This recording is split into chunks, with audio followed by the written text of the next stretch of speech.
Pressing the administration on the border crisis, Senators Marsha Blackburn and John Cornyn sending a letter with 36 other colleagues asking the DHS for answers on the release of Haitian migrants into the U.S. Joining me now from the southern border is Tennessee Senator Marsha Blackburn. Senator, thanks for being with us today. I want to go to that letter that you wrote.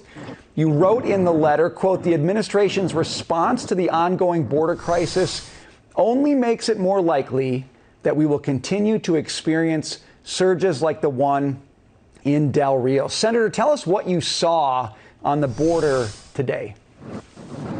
Yes, and you know what we have seen today is continued activity, and it's so disappointing to learn that we know that this administration knew in July that they were going to have that Haitian surge, and now they know that there is another cartel moved group, and bear in mind all of these groups are moved by the cartels, so they're moving another 60,000 people toward the border, and they don't yet know.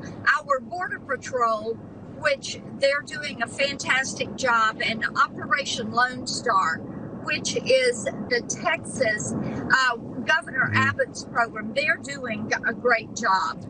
But they don't have the intel yet as to where this group is going to try to cross. They're, watching it. But here's the thing: the administration is not giving the Border Patrol what they need. They're beginning to move assets away from the border rather than surging assets to the border. And if we want to close this up, clean it up, stop illegal entry into the country, you need to be surging assets and doing more, not less. Senator, it's astonishing to me that we had this intel back in July about what happened at Del Rio, didn't do anything apparently about it. In fact, seemed to go in the opposite direction of trying to be ready to deal with it. Do you just call that willful incompetence? What else do you call it? Well, I think that there are a couple of things there. I call it intentional because, yes, it is incompetent, but you have to look at this and say, okay, they are choosing to remove assets from the border. They are choosing not to build the wall. They are choosing not to implement Remain in Mexico. So this has to be intentional on their part. They are trying to move people into the country illegally. We've got, Senator, I want to get your take on this. We've got video showing a suspected cartel machine gun firing rounds from Mexico into the U.S. And this, as Secretary of State Blinken, Homeland Security Secretary Mayorkas, and Attorney General Garland are in Mexico for high-level talks. You look at what's happening in Mexico right now, high-level officials from the U.S., do you have any confidence that we're going to see an improvement in security as a result of those talks, or is this just going to be more of the same?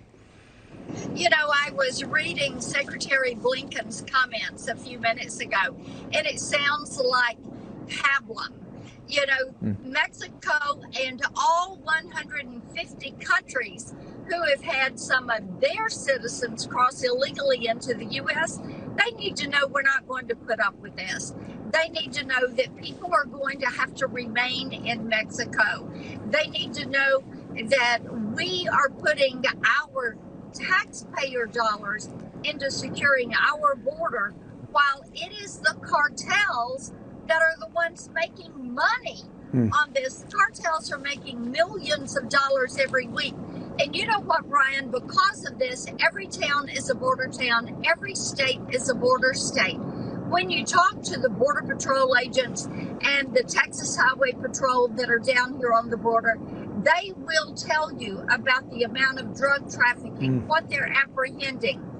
They will tell you about the human trafficking, the children that they are picking up, children as young as 2 and 3 years old that are out here by themselves, right, and family members have died, or they had come into the country and with the smuggler earlier. It's astounding what is taking place on this border. It's astounding, and it always feels like we are 3 steps behind wherever the action is. Senator, we got to go, but thank you so much for joining us today. We appreciate it. You got it. Take care.